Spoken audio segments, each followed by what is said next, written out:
Hi class, what I want to do in this first video is discuss chapter 1, structure and bonding.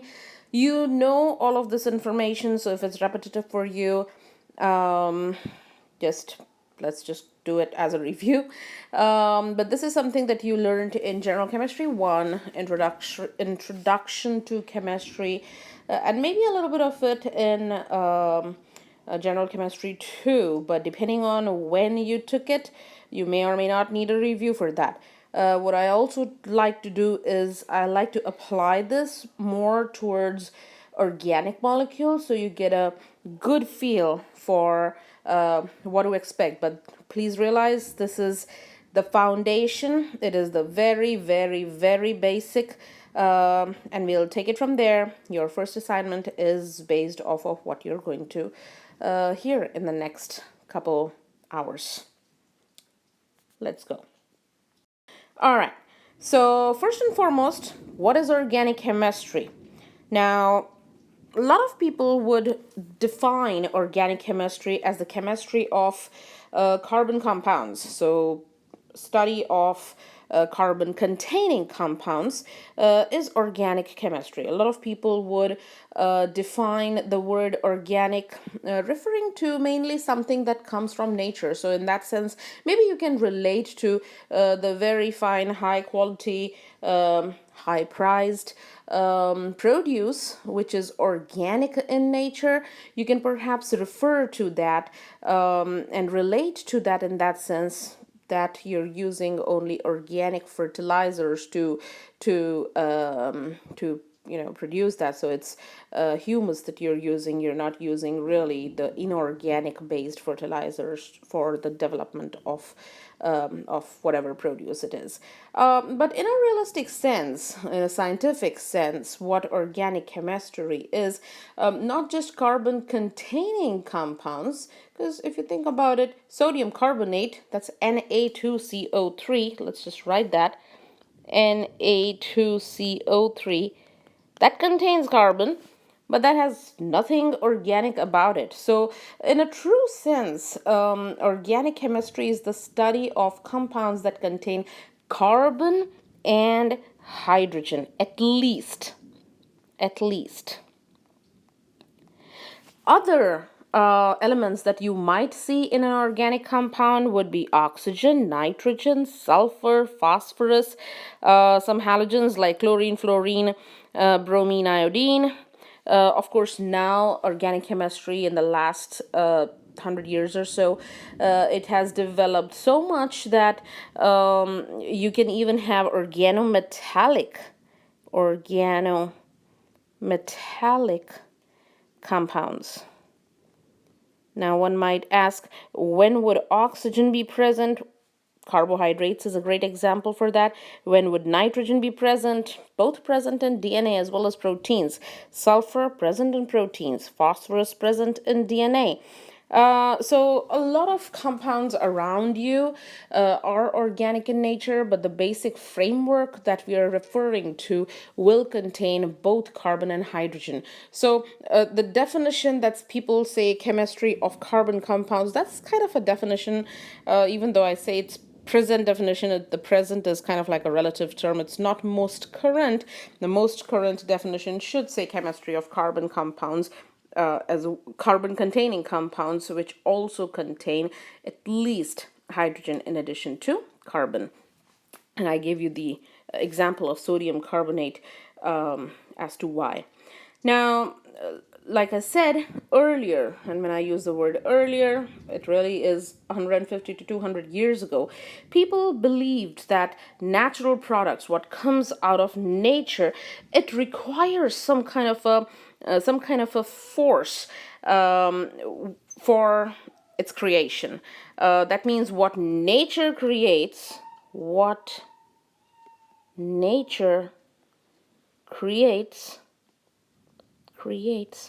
we can't create.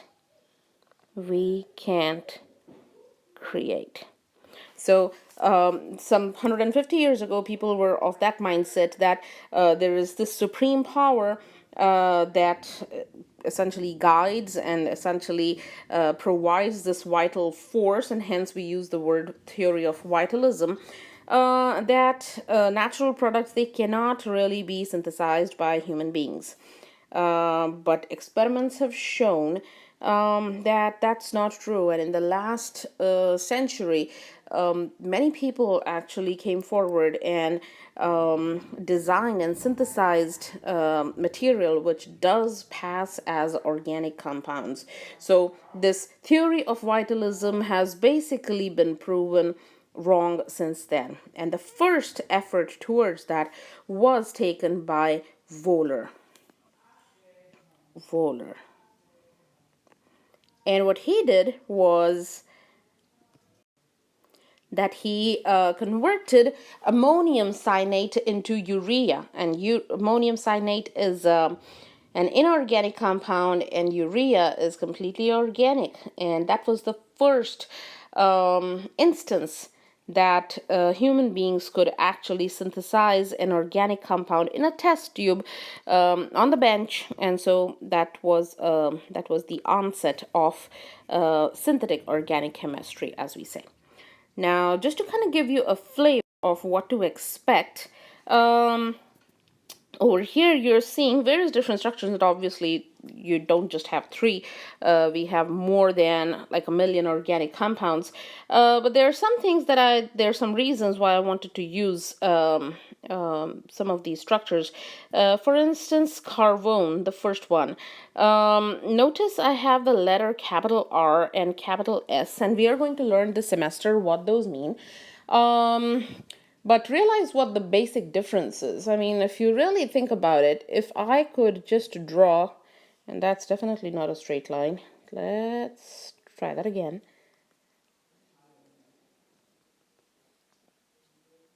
Slightly better. So if that is considered like a mirror, you can perhaps see that what is on the left side is a mirror image of what is on the right side. And you can perhaps also see that, and recall this from General Chemistry 1, that what has been drawn on the wedge here, it's pointing towards you, and the hydrogen is pointing away from you, is the same story here, but the left side is essentially the mirror of, or the mirror image of what is on the right hand side. Notice that's your cholesterol lowering drug, and owned by Pfizer, that also has the largest market all over the world. So I wanted to kind of show you the structure and give you a feel for what's going on. There's a lot of functionality, carboxylic acid, alcohols, amide right over here. That's an aromatic ring. And we're going to talk about some of these functionalities in chapter 3. Over here I have penicillin, which essentially works very well against gram-negative bacteria. And so again, you have carboxylic acid, you have the sulfide, you have the cyclic amide, you have an acyclic amide over here. So again, quite a good diverse functionality over there. And this is an antibacterial agent, like I said, against the gram-negative bacteria. So realize that organic chemistry is pretty important, pretty pertinent, especially in the pharmaceutical industry. Of course, the materials around you, there are a lot of organic compounds in that as well, but I guess the biggest application of organic chemistry lies in the pharmaceutical world. Forward. So like I was telling you earlier, Wohler, and this really should have, he was German, so let's put those two. Okay. Ammonium cyanate, and that's completely inorganic. There's nothing organic about it. Ammonium is a polyatomic cation. Cyanate is a polyatomic anion held together by Coulombic forces of interaction. And when he heated that in a test tube, essentially he was able to convert it into urea, which is NH2CO NH2, and this was the first experiment of its kind. The result that we obtained was, it was never seen before. and hence it marked the advent of the ability of human beings to synthesize organic compounds. So people were like, oh, maybe we can actually perhaps mimic nature in that sense. And now people have taken strides since then to be able to generate and synthesize some of the natural products that are used sometimes as scaffolds in pharmaceutical drug development, and sometimes to understand just how things work in nature. So we're going to go over some of those concepts in the next 4 months. All right. Okay. Now, even though we have actually taken strides towards synthesis of organic compounds, there is one thing that does differentiate natural product and synthesized natural product. So what I'm saying is that if I have to generate, and I'm just going to come up with, just a letter to signify what I want to say. Let's say nature made this compound A, and I had to make that in the lab, and I'm going to just put A with an asterisk because this is going to be man-made. So this guy is man-made, and this guy is what? Nature made. All right. They are identical for the most part structurally, but there's one subtle thing. I mean, if you really wanted to think about it rigorously, they differ from each other in the amount of C14 content that it would contain. What do I mean by that? Well, remember the movie Jurassic Park, perhaps. What happened in there? The mosquito was found in the rock, and the mosquito had basically bitten a dinosaur, so it had the blood of the dinosaur, and then they extracted that out, and then they were able to do the radiolabel studies and figure out the age in which dinosaurs lived, right? So that's exactly what we are talking about. If you go with what nature has made, so what that means is that the plant, let's say it's coming out of a plant, so here's a leaf, okay? What is the leaf going to do? The leaf is going to incorporate CO2 into its system. It's going to synthesize. That will be called as biosynthesis. It will be derived by biosynthesis. So the plant is going to biosynthetically convert this CO2 into A, right? And of course, you know that every element essentially has a natural abundance. And for carbon, you should know that about 98% of that is the C12, which is the normal isotope. About 0.7% is the C13, and the remainder, so that will be 1.3%, is the C14, which is the radioisotope. So that's the radioactive isotope. So what's going to happen is that since 1.3% of this carbon dioxide is radioactive in nature, essentially that's going to be picked up, and it's going to be incorporated in that structure, in that A. Now, since this would be recently synthesized, the amount that you would have for C14 content is going to be different as compared to the man-made. And what's the reason for that? Because man-made A is going to be ultimately derived from petroleum.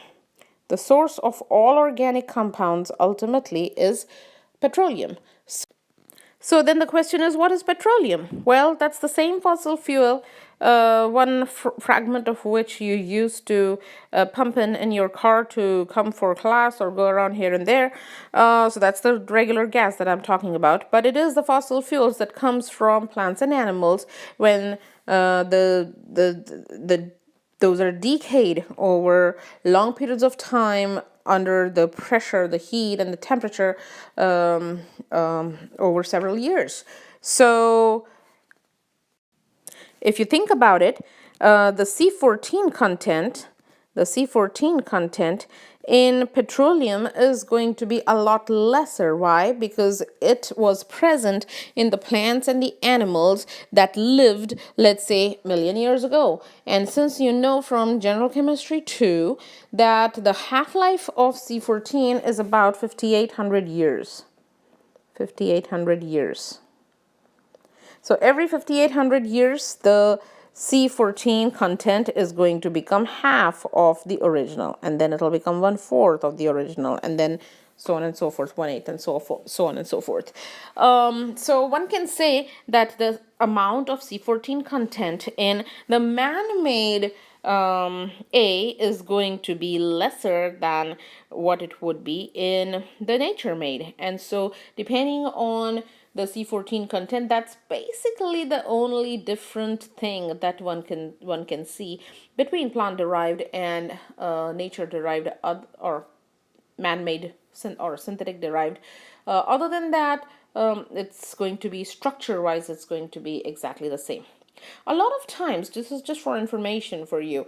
I mean, in the last 100 years, in the last century, we have made some tremendous strides towards organic synthesis in general. We have developed so many different kind of methods to go from one functionality to other functionality, because ultimately, guess what? Time is money.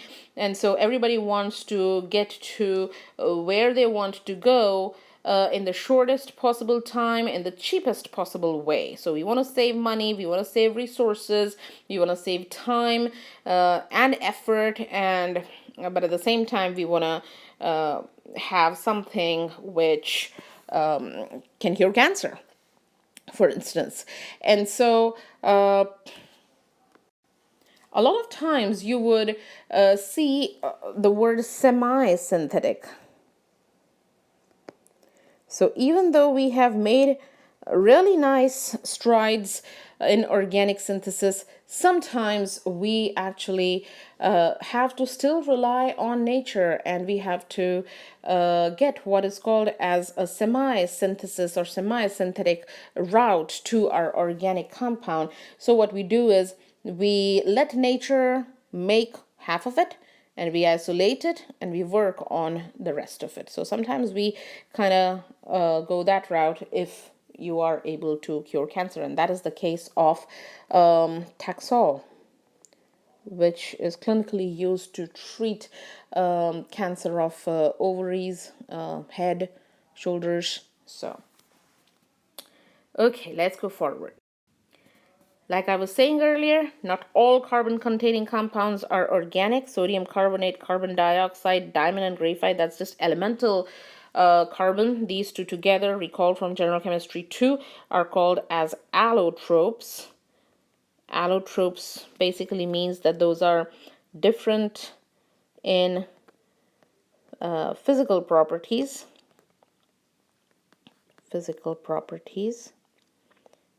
But they have same chemical properties.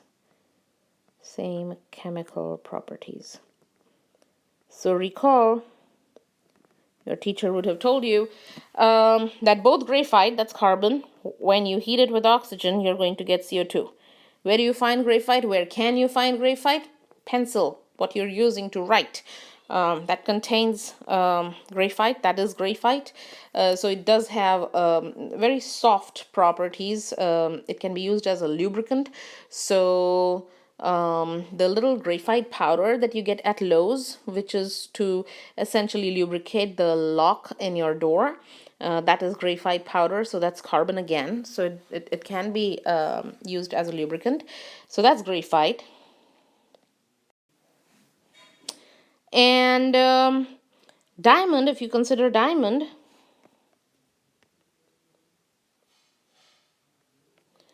that's carbon. I'm just going to call it expensive carbon because it is produced when carbon goes through an intense amount of pressure and heat. So you can say that it is the CO2 again, just a very expensive sample of CO2. Other than that, it's exactly the same. Chemically, it's exactly the same. All right. Now, um, the one thing that I want to focus on is the hero for the next 2 semesters, organic 1 as well as organic 2, is going to be carbon. And just like any other element, the properties of what the atom of carbon would look like, the properties are going to be exactly the same as you have seen. So you can perhaps recall um, Gen Chem 1 that the center, the core of all atoms is your nucleus. And the nucleus is positively charged. It contains neutrons, it contains protons. They don't have to be exactly the same in number, but the neutrons are there basically to take away, to kind of ease off that charge, because understand that if you're putting in too many positive charges in the same spot, they are going to repel each other and they would want to move away. So this basically kind of neutralizes that to some extent by dissipating and essentially reducing the charge to mass ratio. Of course, external to the nucleus, in orbitals, we have what are called as electrons. And what is the charge on the electrons? You know that it is a negatively charged species. Now, are protons and electrons always same in number? Only if it's a neutral atom. You know that if it is a cation, then the number of protons is going to be higher than the number of electrons because cations are positively charged.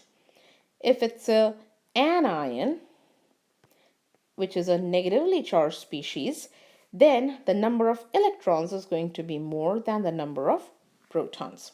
In case of carbon, if you have a positively charged species, so if you have a positive charge on the carbon, you would call that a carbocation.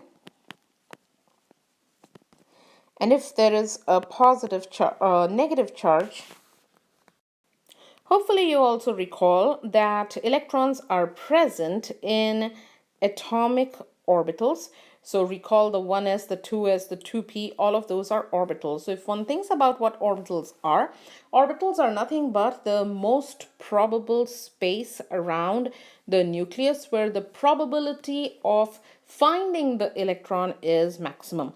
So if you can see right over here, the core is where the nucleus is, and notice in this region, the one that has been shown in blue, that is where the probability of finding electron is highest.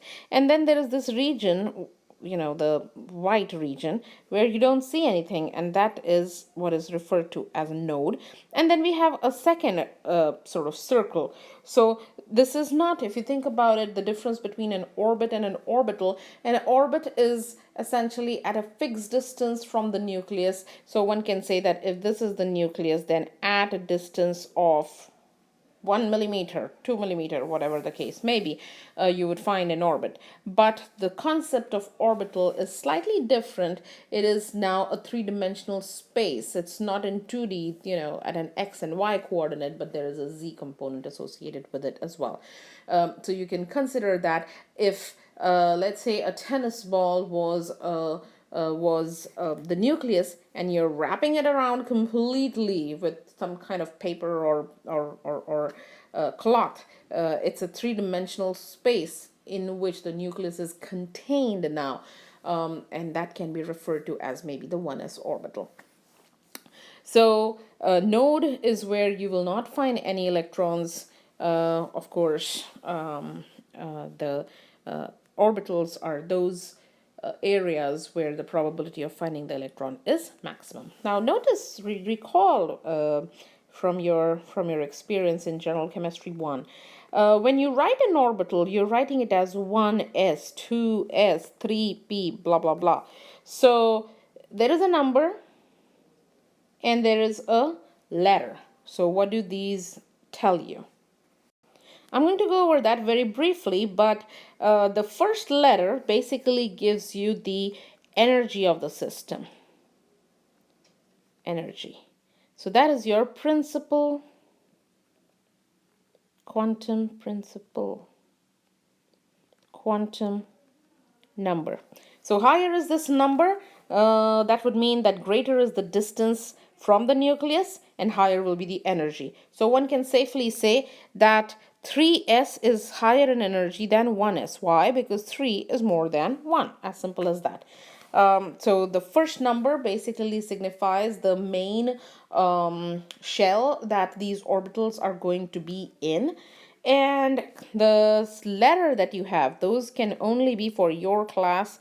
That can only be S, P, D, and F.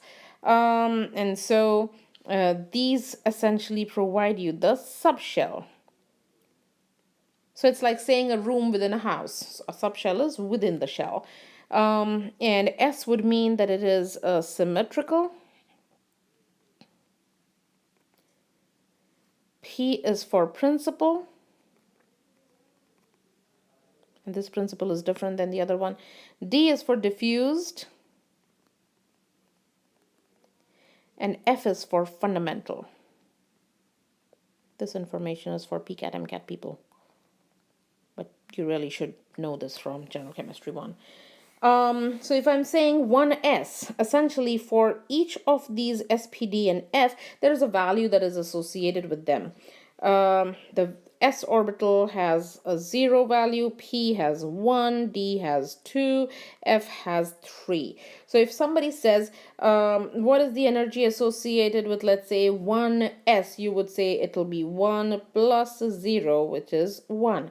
What is the energy of the 2s? You would say it's 2 plus 0, which is 2. But what is the energy of the 2p? Realize that that is 2. And P has a value of 1. So it's 2 plus 1, which is 3. What does that tell you? That should tell you that 2P is higher in energy than 2S. So if you have to predict essentially which orbital is lower in energy or higher in energy, you can use this N plus L rule, again from Gen Chem 1, to denote the energy associated with a certain shell. Okay, now realize in terms of shape what else can be figured out from the subshell. The S subshell is essentially spherical, and that is why it is symmetrical. So that's spherical. That means it's the same in all directions. That's pretty uniform. On the other hand, the P, that has the shape of the dumbbell. So that's what I'm trying to show you over here and here. So if it is along the PX, PY, and PZ, that would mean that you will see lobes like that. Let me redraw that in different colors so you can perhaps follow that a little bit better. You can perhaps see that as sort of the balloons over here. You can see that in green, that is along the x-axis, in blue along the y-axis, and the z, which is front and back. So these will be px, py, and pz, and all of them, they are of the shape of a dumbbell, and that's the shape that is associated with the p orbital. Now, since I said that this semester and the next semester our hero is going to be carbon, and guess what? Carbon goes up to only the p orbital. So now you don't have to worry about the d and the f anymore. You just should know the shapes of, just should remember the shapes of S and P, and you should be fine. Okay, let's go forward. Now, let's talk about the electronic configurations. I gave you a very, very brief overview from chapter 7, quantum numbers, general chemistry 1. But why are quantum numbers important? Where do we use them? We use them to write down electronic configuration. And why do we need to know how to write electronic configuration? Well, that gives us information of how the electrons are present in an atom. So it gives me an electron as to how many electrons are present, for instance, in the valence shell. Valence means that you're talking about what is external, what is in the outermost electrons. So electronic configurations give you very, very vital piece of information, which can sometimes even be used to determine essentially the reactivity. For instance, why is it that sodium and potassium are like long lost brothers? They have exactly the same properties. Why is that? And the answer to that essentially depends on the electronic configurations of both of those elements. Now, of course, there are rules that need to be followed when you are writing the electronic configuration, and the first rule is of Bohr principle. There's another one that's called Hund's rule, and there's a third one that's called Pauli's exclusion principle. Pauli's exclusion principle.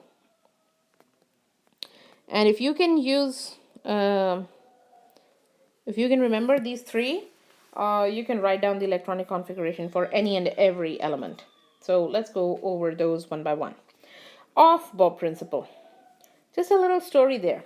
When I was an undergrad, for the longest period of time, I mean between my 10th grade and undergrad, I was under the impression that Bohr was the name of a scientist. And when internet was born, and I had access to a computer, I searched and searched and searched as to what were the initials for the Mr. Aufbau. Um, Turned out that Aufbau actually just means building up in German. So there is no scientist by that name, so you shouldn't fall under, but nobody told me, and it was only when I found, oh, okay, then 2 and 2 actually were 5. Made sense. So Aufbau, like I said, is building up, building up. And so building up means least energy orbitals must be filled first. And that is the reason that you want to first fill in the 1s, followed by 2s, followed by 2p, followed by 3s, followed by 3p, followed by 4s, 3d, etc., etc. So am I supposed to memorize that? Not at all. I am kind of actually almost against memorization. Understanding will go a long way, and along the way you can make tricks for yourself. So how do we remember? Well, let's just write a little trick here. You have one s orbital, only one kind of orbital for that. There are two kinds in the second shell, the 2s and the 2p. There are three kinds for the n equals 3, 3s, 3p, and 3d. There are four kinds for 4, so 4s, 4p, 4d, 4f. And that's the maximum you have to worry about for the number of elements that we have. So 5s, 5p, 5d, 5f, 6s, 6p, 6d, 6f. So I'm going to keep 4 as the maximum. So it gives you this trapezium-like structure. And now you're supposed to start filling in this direction. So 1s first, followed by 2s, followed by 2p, 3s, followed by 3p, 4s, followed by 3d, 4p, 5s, 4d, 5p, 6s, and you will never ever go wrong. But the whole idea is you're supposed to place lower energy orbitals. You're supposed to place the electron in those lower energy orbitals and fill that in first. Now, as you know, every orbital will only take so many number of electrons. So for every orbital, there is a fixed number of electrons that are possible. And what is that rule? For s orbital, you can maximum put 2 electrons. For p, you can have a maximum of 6. For d, you can have a maximum of 10. For f, you can have a maximum of 14. Again, this information should have been given to you and would have been given to you in General Chemistry 1.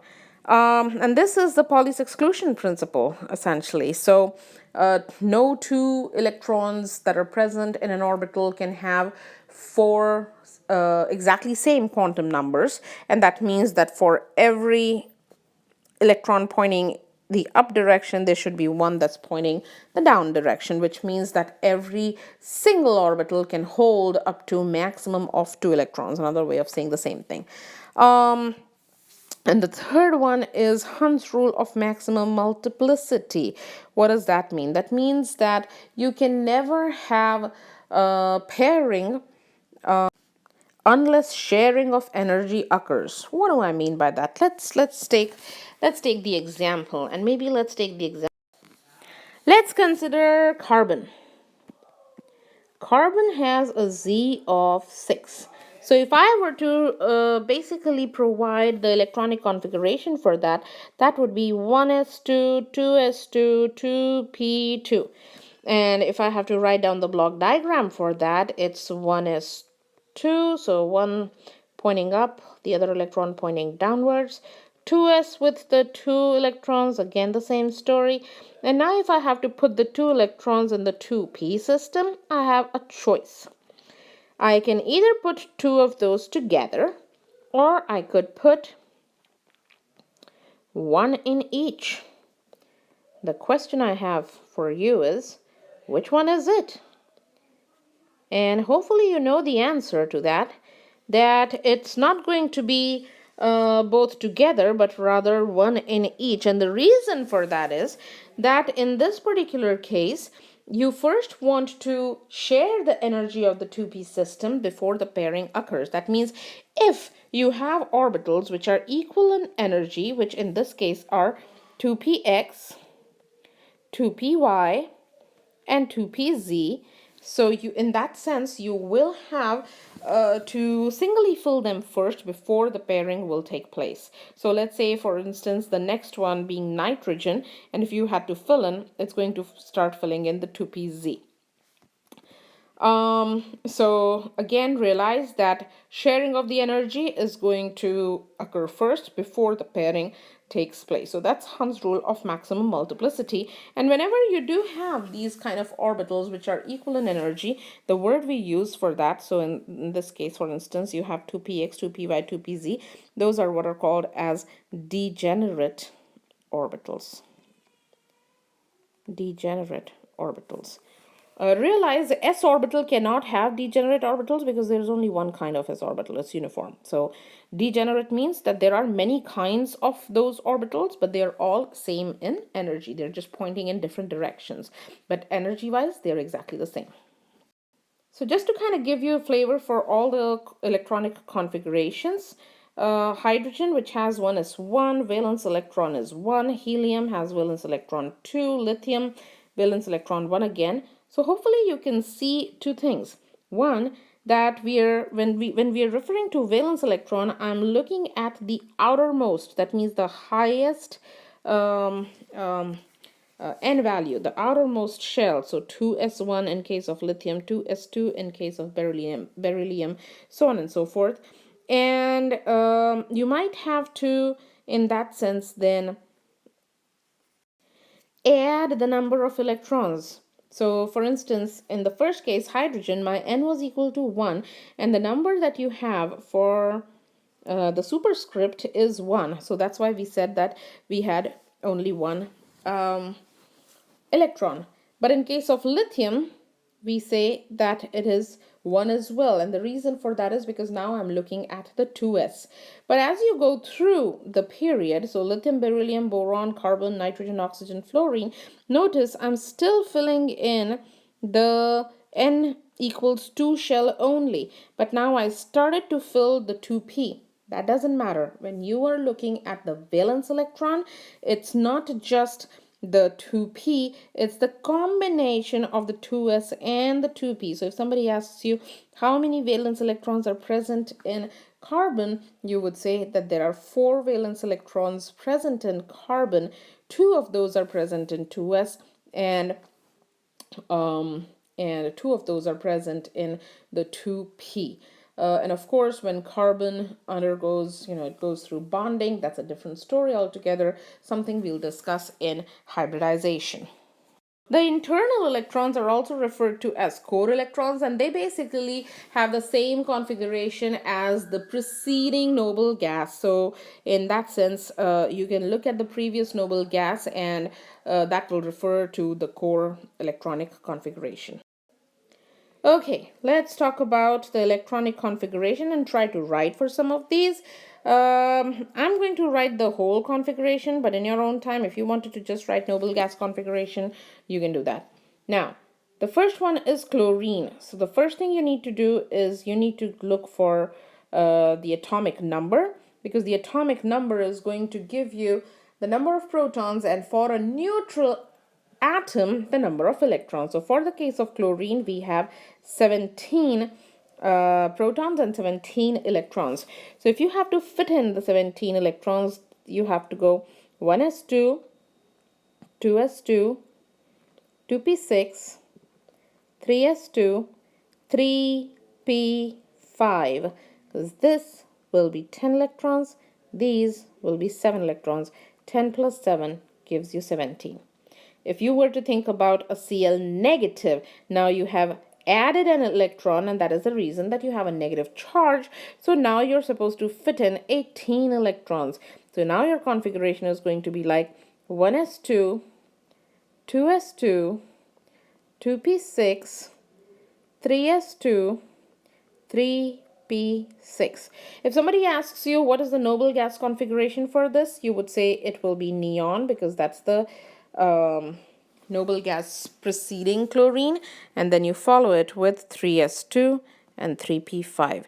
If somebody asks you what is it for Cl negative, you say it's neon, and it's 3s2, 3p6. It doesn't matter if it's full, but you always go for the preceding noble gas, not argon, but the preceding one. Okay. Magnesium, Z of that is 12, and so that would mean that the configuration will be 1s2, 2s2, well, 2p6, 3s2. So that's 10 plus 2, that's 12. And if it's Mg2 plus, that means we would have removed these 3s electrons. In that case, the configuration will be 1s2, 2s2, 2p6.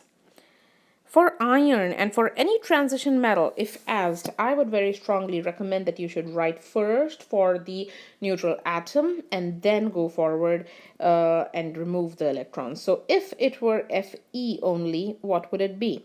The Z for that is 26. So we would say it's 1s2, 2s2, 2p6, 3s2, 3p6, 4s2, 3d6.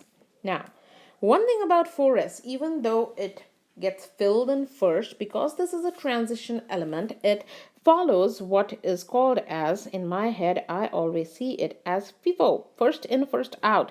That means 4s was the first one that got filled, but will also be the first one to lose the electrons. It is a part of the valence electron system, and that will lose the electrons first as well. So 2 electrons will be removed from here, and 1 electron will be removed from 3D, and so your configuration will become 1s2, 2s2, 2p6, 3s2, 3p6, 3d5.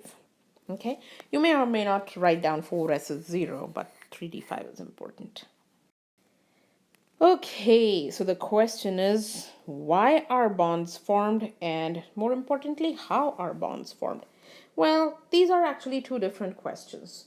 The first one, why are bonds formed? You probably already know the answer in some format in your head, that bonds are formed to attain stability. Every single thing in nature, every single element, every single compound wants to achieve stability in some format. And the way that elements seek stability is that they lose electron, or they gain electron, or they share electrons, and basically get the octet, the complete octet, or the noble gas configuration, as we refer to noble gas configuration. So the reaction essentially takes place, Or why are bonds formed? The answer to that is they want to achieve the complete octet or the noble gas configuration. The answer to how are bonds formed? It can either go through a covalent bonding or an ionic bonding. So let's take a look at what are. Ionic bonding occurs when electrons are transferred. Covalent bonding, on the other hand, occurs when electron pair is shared. Now, recall from General Chemistry 1, what happened there. Your teacher would have told you that when two nonmetals, so nonmetal, nonmetal overlap, which are usually to the right side of the periodic table, all but hydrogen, essentially a covalent bond is formed, or a metal nonmetal overlap. When that occurs, we refer to it as ionic bonding. But more importantly, when you're thinking about ionic bonds, you're actually looking at positive and negative charges. That means you're looking at Coulombic forces of interaction. On the other hand, when you're thinking about covalent bonding, you won't have full charges. The max that you can get is that you might have partial charges, and those are referred to as polar covalent bond. And you would have thought about that in chapter 10 or maybe 9 when they first discussed electronegativity with you. So we'll discuss what non-polar bonds are, what polar bonds are, but realize that in case of ionic bonds, a complete transfer has to occur. So that's like saying that person A wants money. Person B has $5. Okay, so person A goes and says, knock, knock, I want your $5, and just takes away all of those $5. That will be an example of ionic bonding, that it took away the electrons. And so what takes away the electrons? So now that's rich in electrons will be the negatively charged species, and what lost the electron is going to be the positively charged species. So since there is an actual exchange of a physical particle like electron, an actual transfer, we use the word ionic bonding to describe that. Covalent bonding will be that the bond is formed when both of A and B basically pitch in electron density and essentially get equal say on that electron density. So it's like saying, again, A wanted to eat a burrito, didn't have the money, so asked B to pay for it. Here, A and B both want to eat the burrito, but they say, okay, we're going to buy it together and just share it. Okay, so just to give you a flavor for that. So non-polar covalent bond and polar covalent bond are two forms of covalent bonds. In this case, hopefully you can see that you have the same atom on the two sides of the bond.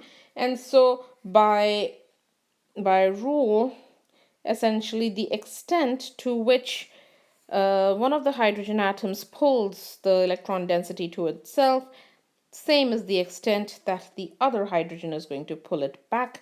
And so the electron density is not going to go anywhere. It's going to stay where it is. And so that will be the case of a non-polar covalent bond. On the other hand, the second case where you have a CCl, the Cl is a halogen. And in my head, for all the Harry Potter fans out there, Cl is kind of like an electron snatcher. It takes away, does not return your stuff, just takes it away. So Cl is going to snatch away the electron and try to keep it with it to as much extent as it can. And so it's going to get a slight negative charge. Carbon, on the other hand, is going to get a slight positive charge. You would have seen this earlier in General Chemistry 2. Notice the delta that we have put in, that basically tells you that it's a partial charge. It's not a full charge of 1.6 times 10 to the negative 19, but maybe half of it, 1/3 of it, 1/8 of it, whatever it is. That depends on the strength with which it is being pulled. But the end game is that that electron density lies more towards the chlorine than towards the carbon. And that's a very important point, because in chapter 2 we are going to put a name and a face to what that is called. So please pay attention here. Whenever you have electronegative elements, and you know that more a nonmetal is to the right hand side, more electronegative it is going to be, and fluorine for that matter is the king of all electronegative behavior. So this Cl is going to go with a negative charge and the carbon is going to go with a positive charge. Okay, let's talk about how we can apply the covalent as well as ionic bonding. How can we show that through Lewis structures using Lewis symbols? Recall Lewis theory from General Chemistry 1 again. So like I said in the beginning of the discussion, all of this is going to kind of fall back on what you learned in General Chemistry 1. So a lot of it is going to be just repetition.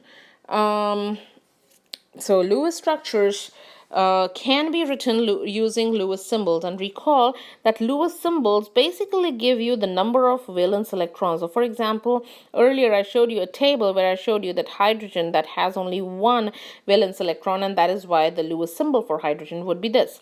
Likewise, if you consider carbon, the valence electrons are 4. So if you wanted to write a Lewis symbol, you can put 4 dots around carbon, or you could put 2 on each side. You can even put, well, let's erase that maybe. Carbon with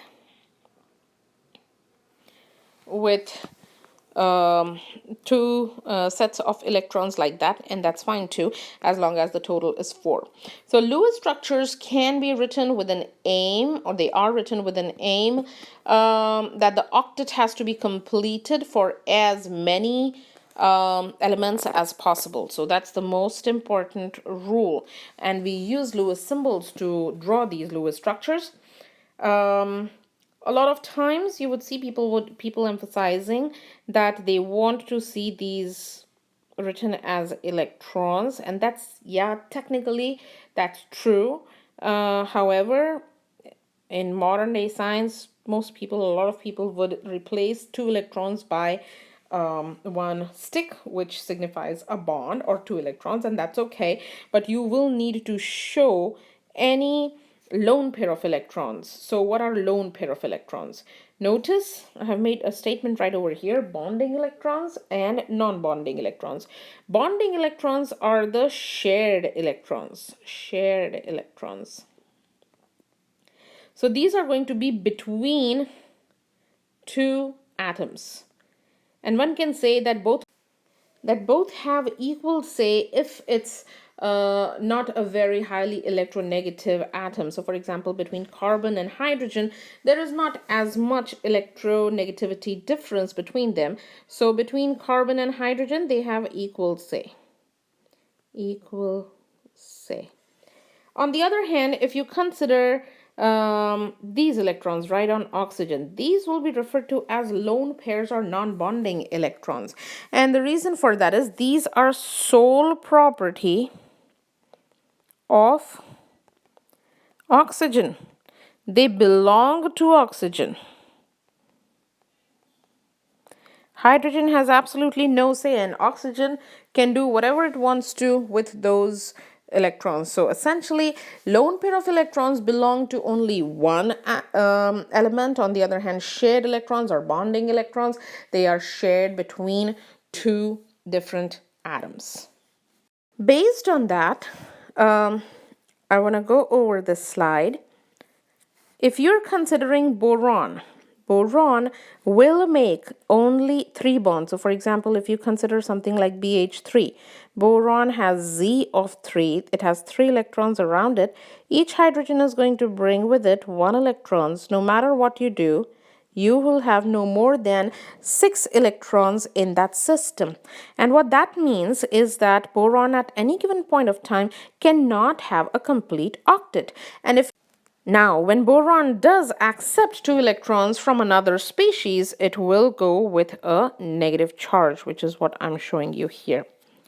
Carbon, on the other hand, has 4 electrons, and that is the reason that it forms 4 bonds around itself.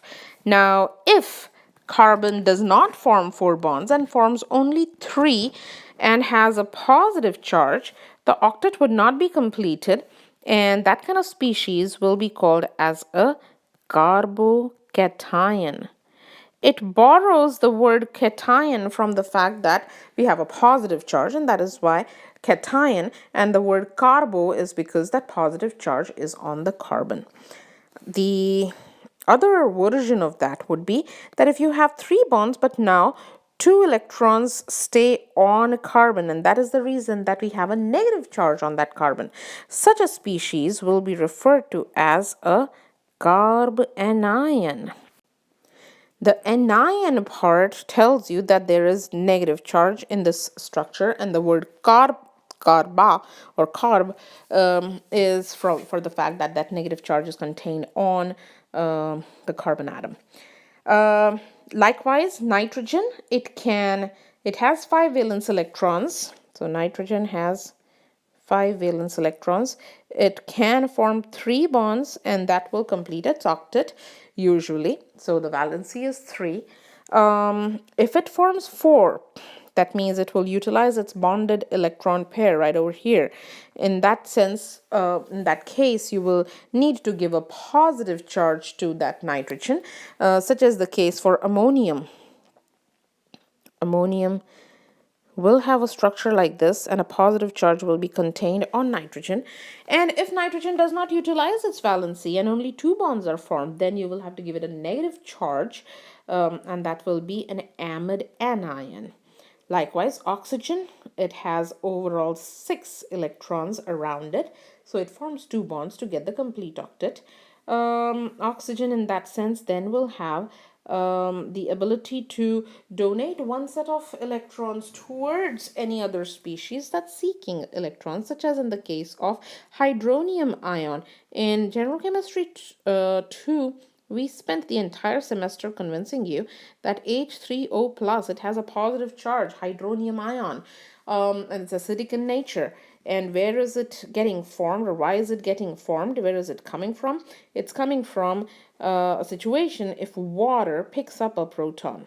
If water picks up a proton, that's when you get hydronium ion.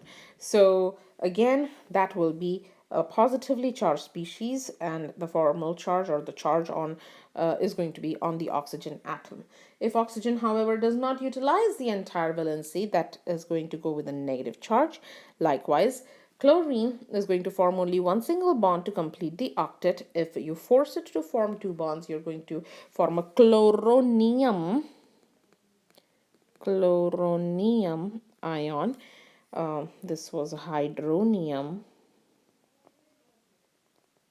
This was ammonium. So usually the ions are the positively charges, and the chlorine, when it does not utilize its valency, you will call it a chloride. This was the amide or amide. This is the hydroxide. If this was H, then you would call it hydroxide. And so those in an IDE. Okay, based on what we have heard, let's see if we can start to apply some things. How many hydrogen atoms does phosphorus bond to in forming phosphine? So phosphorus again it's a group 5, so it's a bigger brother of nitrogen, and that means that it has 5 electrons around it. That means if you give, hydrogen is bringing 1 electron with it. So if you give 3 of such, the octet will be completed. So 5 minus 8 is -3 is what it is seeking. Negative just tells you that it's seeking that, so it should be pH3. Draw the molecule CH3Cl as Lewis, that is the electron dot, or Kekulé, which is the straight line, as well as the solid wedge and dash lines. That's pretty straightforward. CH3Cl, each chlorine is bringing with it 7 electrons. Each hydrogen is bringing with it 1 electron. And carbon is your central atom, which has 4 electrons. So 1 bond here, 1 bond here, 1 bond here, and 1 bond here. You could have left it as 2 electrons. That's okay. As long as you're showing the electron dots, including the lone pairs, you'll be fine. If it's a Kekulé structure, then you would draw it as just CH3, and you will not show the lone pairs on the Cl. A solid and dash basically would mean that you want to put a solid line on one of these atoms, and it really doesn't matter which one. So you could draw something like carbon and 1 hydrogen pointing towards you, and maybe the Cl pointing away from you, and that's okay. Or you could bring the Cl on the bond pointing towards you and the H on the other side, and that's okay too. The next question is, what are the likely formulas for CCl? Again, carbon has the capacity to form 4 bonds, and chlorine needs only 1 electron to complete the octet, so you will need 4 chlorines to complete octet for all of them. And then we have CH3 and H. That means we have CH3 bonded to an N. Nitrogen has total 5 electrons, so this will go to another hydrogen, and that will give you complete octet: 1 electron, 2 electron, 3, 4, 5, 6, 7, and 8. So it's a complete octet, so this must be an H2.